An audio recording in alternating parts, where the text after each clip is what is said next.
係，咁如果加咗外套啦，再加埋頂帽咧，個整體造型感就出晒。因為嚟緊都好多節日啦，咁我哋唔介意可以行翻少少 layering 同浮誇啲嘅路線嘅。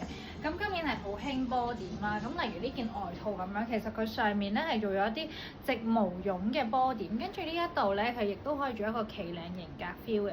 咁但係其實放低佢咧，佢都係一個比較尖少少又有少少彎 corner 嘅咁嘅感覺啦。佢唔會話好 edgy，咁有少少可愛，但係唔會話好 over。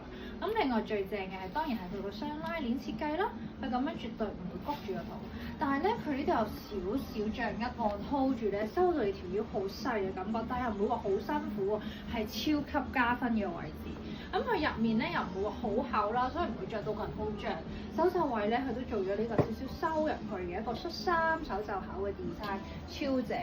咁啊，佢有兩個顏色嘅，我而家示範緊嘅咧係一個比較 earth tone 少少嘅米色。咁啊，襯褲會好型啦，或者好似我咁樣襯呢條褲。